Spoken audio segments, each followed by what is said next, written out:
сабақта біз сіздермен English plus 5 workbook unit 4 review тақырыбы бойынша берілген сабақтағы жаттығулардың жасалу жолымен жауаптарымен танысып боламыз. Page 32 and 33, 32-33 бет.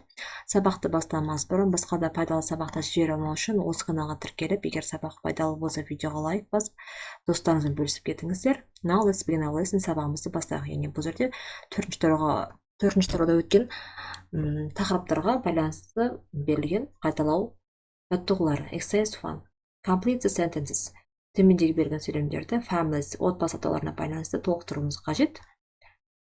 Our grandmother is 82. She is very nice.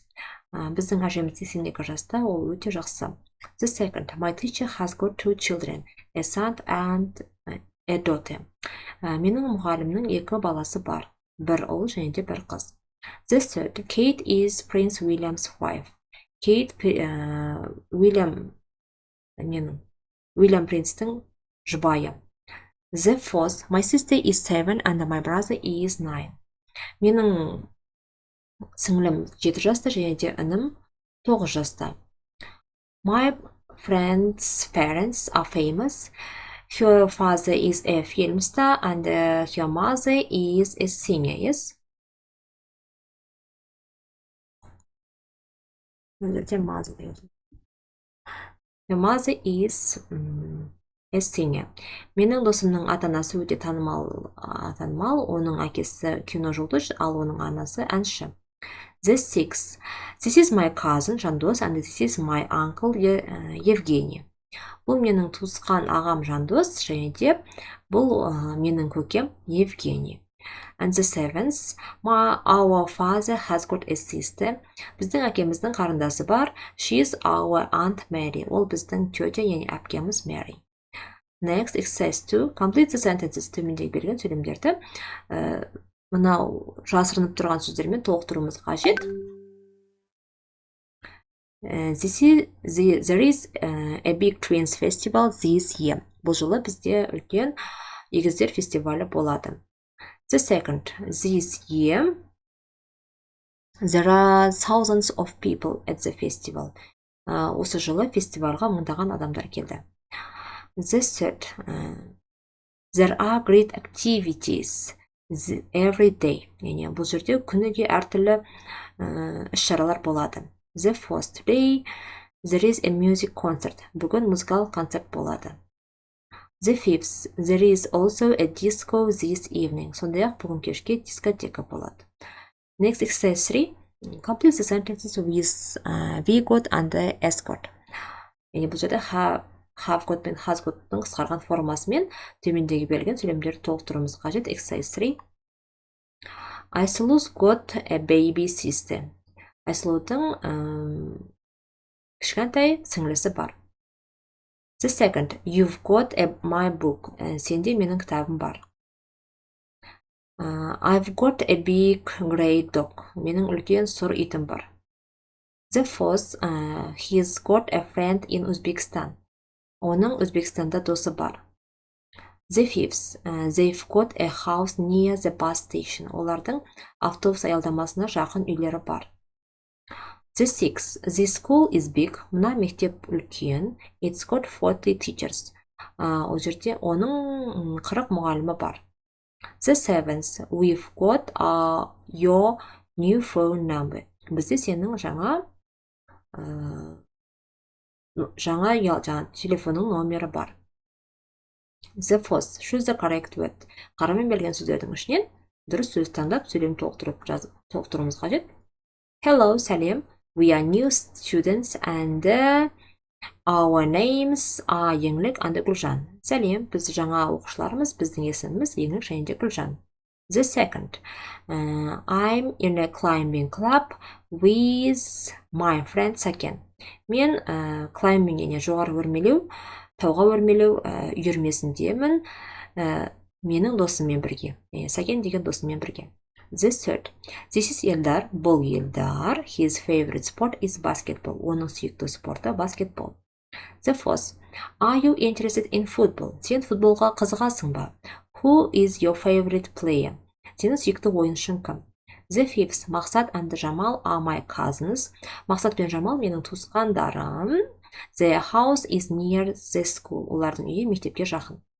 The fifth, look at the picture and complete the sentence. Төмендегі берген суретке қарай отырып, мынау сөйлемдерді адамдарды сипаттайтын сын есімдермен толықтыруымыз қажет. Harvey Jones is young and friendly. Yes, Harvey Jones жас және де досшыл. Jane Jones is short and she's got fair hair. Джейннің бойы қысқа және де оның шашы ақшыл. Bert Jones is old and unfriendly. Берт өте егде кәрі адам және де ол досшыл емес, қабағын шытып алыпты. Rex is horrible and noisy. Rex қорқынышты және де шулы. Erin is a nice girl. Erin жақсы қыз. She's got dark hair. Оның шашы қара. Next exercise 6. Write sentences using the correct form of have got. Use the short form where is possible. Яғни бұл жерде сіздерге төмендегі берілген мынау белгілерге қарай отырып есімдіктермен сөйлем құрастыруымыз қажет. Мына заттар, яғни болымды сөйлем құрастыруымыз қажет. Exercise 6. Яғни бұл жерде мүмкіндігінше қысқарған формасын қолдан деп тұр. I've got a pen. Менде ручка бар. She's got a bike. Ол қызда велосипед бар. We've got I have got.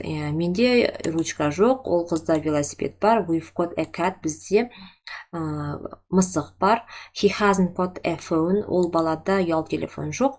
They've got a car. Оларда көлік бар. You haven't got a dog. Сенде ит жоқ деген сөйлемдер шықты. Next, exercise 7. Look at the table and write questions and short answers using the correct form of have got. Яғни have got, has got құрылымдарын пайдалана отырып, мына кестеге сәйкес сұрау сөйлем құрастырамыз және де соған кестеге сәйкес жауап береміз. Has Madina got fair hair? Мадинаның шашы ақшыл ма? Yes, she has. Yeah. The second, have Alien and Bota got fair hair? Али мен Ботаның шаштары ақшыл ма? No, they haven't. Жоқ. Has Madina got brown eyes? Мадинаның көзі қоңыр ма? No, she hasn't. Жоқ, қоңыр емес. Have Alien and Bota have got brown eyes? Али мен Ботаның көздері қоңыр ма? Yes, they have. Yeah, олардың көздері қоңыр. Next, exercise 8. Complete the dialogue with the words in the box. Жоғарыдағы сөздермен төмендегі диалог толықтырамыз. Hi Dan. Сәлем Dan. I've got some photos of my friends at the music club. Менде музыкалық үйірмедегі достарымның бірнеше суреттері бар. Where? Қайда? Here, мұнда.